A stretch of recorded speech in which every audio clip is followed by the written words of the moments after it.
later. But if you sit there and labour over the one line again and again, you'll just end up in a loop. Okay, about anything more to do, I'm going to introduce you to our feature poet of the night, Andrew Spencer. Good evening. It's such a joy to have you stick around. It's so polite. So polite. We're going to do something a little bit different to start off the show to wipe up the theme and get it going. I also write stories, and this is a fun little story that I put together for y'all. Actually, it's very old now. It's a very true story. I will warn you in advance that it does contain a racist, homophobic, bigoted weirdo, and that fella partakes in some strong language. Not my words. I just want to put that out there from the get-go. It's not my words. This is the words of something that actually happened. This story is called The Hitcher. In the desert, one mistake can kill. Safety in numbers, right? That was a mistake. The Hitcher appeared as a fluorescent dot against the rust-dust horizon. I'd been driving since daybreak, the only sign of life, carrion carcasses baking under the midday sun, entrails scattered like red vines on that lonely licorice highway, spinifex dry enough to spontaneously combust. What life exists out this far west appears at night, if at all. So, when out of the glistening distance looking like a mirage, this Hitcher appears, standing, thumb cocked, casting the only shadow for miles. I could hardly believe what I saw. For 2 days, I'd travelled the outback without seeing another human. I slowed my truck as the Hitcher came into focus. I could make out his leather-worn face shielded by a dirty hand. He wore stubby shorts, workman's boots, and a high-vis short-sleeve tee. Not exactly desert attire. A hippie satchel bag hung off his shoulder. No hat, no water, nothing but death in every direction. A sense of outback obligation overcame me, the bushman's code. The Hitcher was scruffy, but I thought, what if it were me? Thinking he'd die if I didn't pull over, I eased down gear and let my truck roll to a stop until I heard gravel crunch under the tires. The Hitcher scuttered towards me as I wound down the window. Heat from the asphalt blasted my face, and I asked, "Need a ride, mate?" He nodded, but he did not speak. I popped the central locking and he climbed aboard. Not once did I think, where's his vehicle? Why doesn't he have any water? Where's his hat? WTF? The scene caught me off guard, but I was glad to have the company. But, almost immediately, I sensed that something wasn't right. My subconscious brain knew something was off the moment his bum hit the seat. Of course, it was too late. A vicious fog of reeking sweat and roadkill followed the Hitcher into my Land Cruiser. Of course, I just picked up the worst smelling human for hundreds and hundreds and hundreds of kilometres. Naively, I chalked it up as something dead in the long grass that hemmed the highway, while a little voice in my mind joked, "That's the smell of the last bloke he rode with." I brought the truck up to speed, and soon the landscape was an ochre blur. "My name's Alex," I said, expecting conversation, but the Hitcher kind of just sort of grunted. I let the introduction slide as an uneasiness gripped the cabin. I was now having very serious doubts about my altruistic worldview. I glanced casually to the passenger seat, hoping to catch his eye. The Hitcher was rolling a smoke. His long, dirty fingernails picked apart the dumped butts. Cigarette husks fell onto the seat and the floor. I was about to get up him when I noticed flecks of blood on his shirt and on his chest. I could only glance for a second, but he was filthy, filthy dirty, confirming that the smell was not a dead body, but his living body, now settling in beside me for the very long haul. An arm's length away, his presence in the cabin was a mistake. It wasn't right. My mind screamed, it wasn't right. Get him out, get him out, get him out. And then he lit his smoke, and I thought, thank fuck for that. As the smell of stale ashtray and burning hair began to overcome his abusive body odour, strangely, I was grateful. Mate, you should put your seatbelt on, I said. Out here? A fucking seatbelt? He grumbled. What are you, some sort of city puff queer faggot cunt? The words hit me like punches. Steady, steady, I told him as I tapped the brake. The Hitcher's smoke dropped forward and into his lap. What the fuck was that? He roared. His eyes were electric violent discs as he scrambled to recover the smoke from the hole that was now burning in my seat. Well, fuck, man, I said expectantly, but the Hitcher didn't grasp my meaning. He fell silent, the cigarette now slung from the hammock of his cracked bottom lip. 2 minutes in, and I admit, I was freaking scared, man. I was freaking scared. The Hitcher smoked in silence. I gripped the wheel and I tried to split one eye for him and one eye for the road. After a few kilometres, I said, where are you headed? East, he said as he began to inspect the cabin. I'm headed to Isa, I said. Oh, so am I, he blurted back real quick and real friendly, like he was my best friend. We can take turns at driving. Oh, we could be there around 1 a.m. Suddenly he was perky. His enthusiasm was off-putting in that speed freak kind of way. His swing from silence to chatter was unsettling, all jangly and erratic, and I thought, maybe this is like an Aussie Walter White getting high off his own supply and his RV's blown up somewhere out there. Sorry, mate. I don't let anyone else drive Elvis, I said flatly. Well then, Mr. Lardy fucking da! He slammed his hands on the dash. You don't get it. This berg needs to be in Isa by 1 a.m. Otherwise we may just turn around, dickhead. I fell into a stunned silence. Mount Isa was a mind-numbing vault across empty desert and virtually impossible to reach by 1 a.m. without blowing the engine of the truck. I let the comment pass. I imagined that soon he would be offering me a bag of shitty spiker speed, and I promised to drive very safely with his seatbelt on. Kilometres passed, and things went from awkward to murderish. The Hitcher still had no name, so I resorted to calling him Old Mate. Old Mate asked if I had any food. Oh, I'm starving, he said. You got anything to eat? I ignored the temptation to add please to his vocabulary and told him to look in the back seat. He'd find an ice chest. My truck was fully stocked with everything, from food to water to weapons and swags, enough to get by if something went wrong. Old Mate leant over and began to rummage. He used my shoulder to stabilise himself, his thin, stringy muscles taut like fencing wire against my arm. He was stronger than he looked. My mind seized up then, knowing next to the ice chest lay a host of potential weapons. I cast a furtive glance back. I could hear the ice rumble around as he fished in Hesky. What's this shit? He said, returning with a tub of hummus in his driftwood hands. That's it, mate.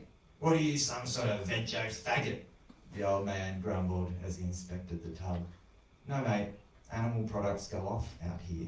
What are you, some kind of animal-loving veggie faggot? He asked again. Try it, you'll... An old mate cut me off. Oh, what? You trying to be funny? It was a statement, not a question. The intensity of his voice concussed around the tight cabin. Old mate glared at me, waiting for me to flinch, and I was shitting myself. I kept my eyes on the road and played it cool. I was starting to see that my dangerous journey was now far, far, far more dangerous.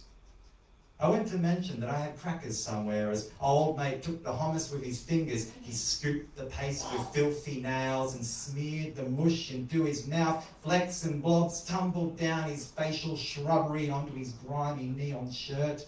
He wiped his hands on the dashboard, rolled down the window, and flung the tub into oblivion. Tastes like fucking shit, sand monkey muzzo food.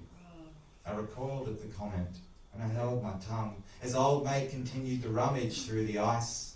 This time, he returned with peanut butter and pasta salad, again with the fingers. Old Mate wiped his hands on the seat this time. I found myself biting my tongue. Literally, I could not say something. Mate, I can get you a cloth to wipe your hands, I said. I reached back behind my seat and pulled out a stack of tea towels. As I did, my hatchet tumbled out onto the floor. I forgot it was hidden there. The Hitcher's eyes beamed when he saw it. I quickly slipped it down beside my seat and reassured myself I wouldn't end up dead in a ditch alongside this empty road. Old mate continued to spoon peanut butter into his gob. Then he took a tea towel, wiped his face, and flung it out the window. I couldn't believe it. They're reusable, I said. Don't worry, I'll wash them. Old mate didn't respond. He just got another tea towel from the neatly folded pile, wiped down his shirt, and to his credit, the dashboard, and then flung it out the window. Seriously, mate, I stress the words. I'll reuse them. Don't do that. Old mate, he took one more towel, soiled it with his putrid hands, and then flung it out the window. Seriously, man, not cool, I yelled as I hit the brakes again. This seemed to snap him out of his ritual. Sorry, he mumbled through a mouthful of pasta salad that tumbled down his shirt. For fuck's sake, I thought. That's it, I gotta ditch this guy. I began to slow the truck down. I was ready to drop my old mate back out into the wasteland when he roared, "What the fuck are you slowing down for? I've got to get to eyes at my midnight!" Old mate's eyes ignited. I sensed the fire in him, burning too close to the long grass, just waiting for the right breeze to light him up. Slowly I reached under the seat for a canteen of water. Old mate tensed up like he was expecting the hatchet. "Is that water?" he asked politely. "Yeah," I said, knowing what was coming. I didn't wait for the question. I took a final swig and I passed the canteen over. Old mate drank deeply and then went to wind the window down. "No!" I said. No. Hand it back." Old mate tossed the canteen onto the back seat. Riding with old mate was like scanning the radio stations. He was static, scanned to jazz and heavy metal and some blues and back to jazz and then endless static. We continued. The drive became eerily silent. Hundreds of kilometres passed by in a crusty, anxious red blur. In the distance, a sign appeared. It said, "Barton Hotel, diesel pump, 35 kilometres. This was my chance. Then we saw it. A shack of corrugated iron and asbestos cladding, an old red diesel pump promised civilization. A faded beer sign hung lopsidedly above the door. "Time for a piss break," I said. "I don't piss," old mate replied. "Well, I gotta stop here and fuel up anyway," I told him. "No, you don't," he said firmly. "Yeah, I do," I said. "No, wait, don't stop," old mate pleaded as we rolled into the dirty car park. This was my chance to be rid of the guy. The bloke who worked the register eyeballed me. I paid with cash and asked him where I can take a piss. I prayed that old mate too would stretch his legs, then I'd ditch him. "Travelling alone?" the bloke asked. "I was until I picked up old mate there," I said, pointing to my truck, hoping for a witness. The bloke gave me a blank expression, and then when I followed his gaze, I saw that my truck looked empty. No sign of a passenger. "You beauty," I thought, "you beauty. Sorry, old man, but he's your problem now." "Well, thanks anyway," I said. Back in the truck, I hoofed it out of there. Rest stop was soon a dot in the rear view mirror. "Well, there you go," I said out loud, grateful to be alone.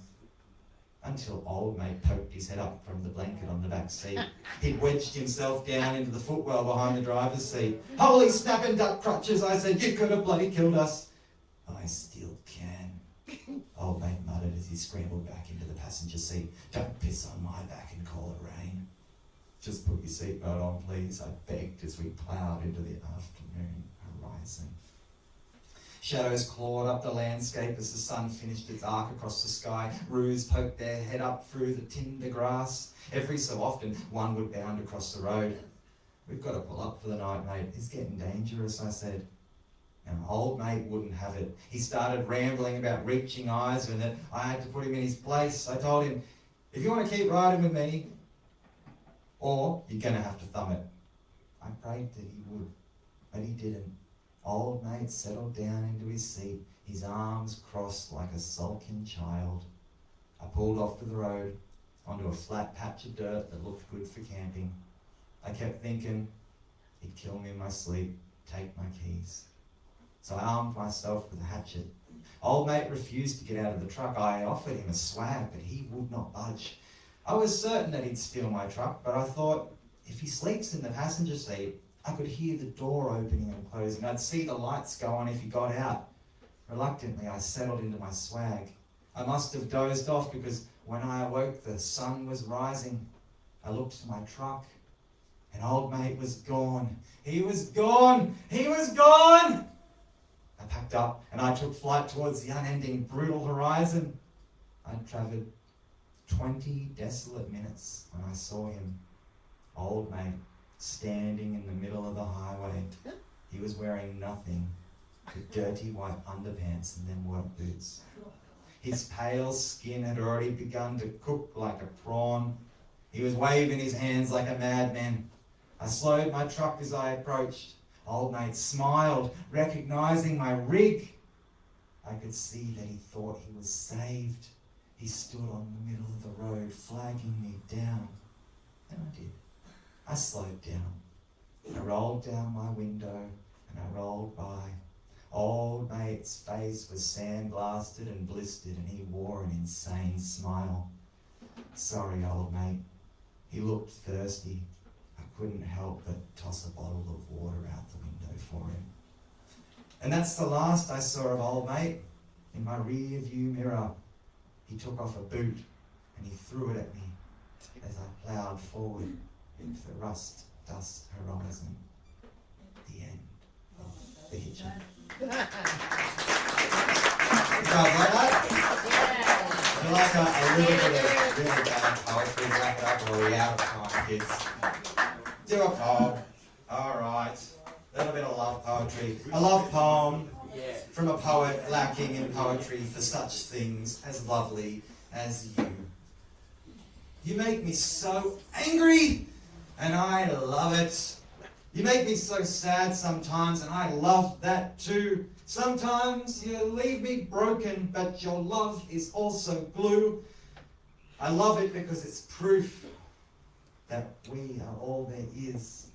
I don't believe in failing or this fighting, for fear and flight and fucking and freedom are just words, and it's deeds, not words, upon which we hinge. So maybe I have failed you on too many occasions, it's true. Yet we exercise our hearts like we do any other muscle. And every time we go toe to toe, we dance and our energies subside. And what we have left is love. We can rely on love. Love, love, love, love. All fucking life chasing love. Every bloody song, every bloody poem, every bastard has got to have this bloody love. What is this love? This goddamn red right hand. Oh, love, whoa, whoa! Everyone who's known love knows that it hurts to feel bad and it feels good to feel good, and boys get that the most, but maybe I'm biased, and all or nothing is the worst, and betrayal and sacrifice and life and breath, and short of divine, selfish love. Love is death. No, man, love is surely more. All the things we know that give birth, so why is it that you were birthed to love, to be here on this earth? Why is it you believe? Yet nothing will slow this breaking. It is why we cry. It is the sad face at the funeral. At the end of the seemingly endless breaking, we break. We deny betrayal. We love unconditional, painful, fruitful, hopeful to love. Because life is love. Love is life. It is every small moment, dragonfly wings and the cold breath of morning, leaving the one you love to face a working week, chasing leisure with the ones you love, endless chasing, returning to warm fires in the night, winter mittens. Seasons change so fast, everywhere and everything. Love is God and the devil. Love is the human. Love is the goal. Love of friends, of family, of strangers, of humans. Us humans must love. No fire, just love. Love, love, love. Please love. I beg you to love. Because it's probably why the aliens haven't destroyed us. I do more, but I think we're running low on time.